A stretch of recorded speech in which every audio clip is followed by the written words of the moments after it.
जय जगन्नाथ। पवित्र भागवत जन्म और इंदु पूर्णिमा उपलक्षे समस्त हार्दिक अभिनंदन।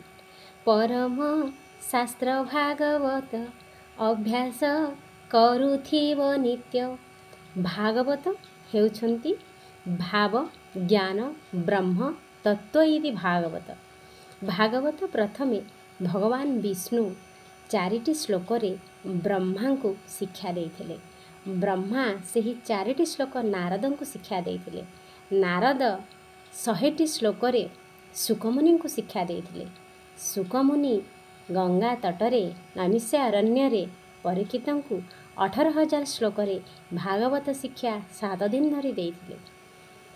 अति बड़ी जगन्नाथ दास तांकर मांकर इच्छा पूरण करने को जाई जगन्नाथ को प्रार्थना करी श्रीक्षेत्र बड़ गणेश पाखरे आराधना करी बटवृक्ष मूल प्रथमे ओडिया रे नवाक्षरी वृत्ति रे भागवत रचना करथिले, जहाँ आमर घरे घरे परिचित आउ आमे तांको पाठ करुछे। भागवत हेउछंती भक्त आउ भगवानकर निबिड़ संपर्कर एक झलक। चैतन्य महाप्रभु जगन्नाथ दासकर ई भक्ति को देखी तांको अति बड़ी आख्या देइथिले, जे होचन जगन्नाथंकर परम भक्त बड़ भक्त।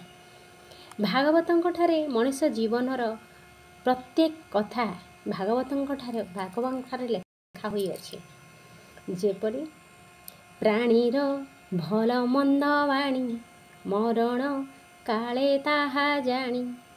जेतेबेले गोटे मनुष्य इहधाम त्याग करुछंती, जदि तांकर सुकर्म रुचि आहा केते भल मनुष्यटे थिले म चलीगले, सी जो धन संपत्ति अर्जन करिछंती ताहा कोन सांगरे नेकी जाउछंती, केवल एई भलटी तांको सांगरे ही जीव।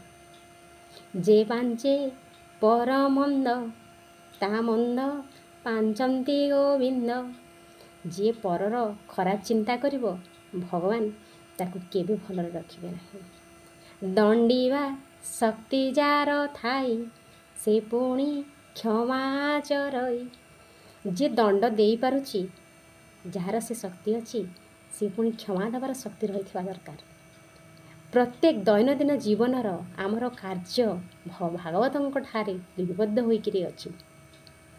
सकल तीर्थ तो चरणे बद्रिका जीविकी कारणे। आम जीवनर आमर जीवंत देवता होउछन्ती आमर पितामाता।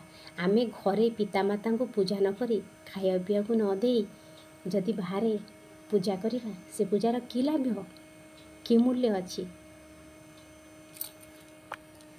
जाहाकू रखिबे अनंत कि करी पारे बलवंत।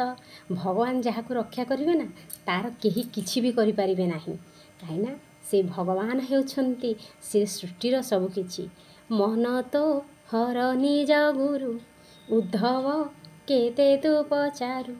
अमृत विनय वचन कही तो शिव जन मन। ए संसार को आमे आसीचे, आमे काहाकू कौन किछि देई पारुछे, कौन दउछे, केवल वचन की दरिद्रता। ए वचन रे आमे सारा जीवन मिठा कथा दीपद कही लोकों हृदय रे सारा जीवन बसवास करि पारिबा। श्री परमात्मा ने नमः। जय जगन्नाथ।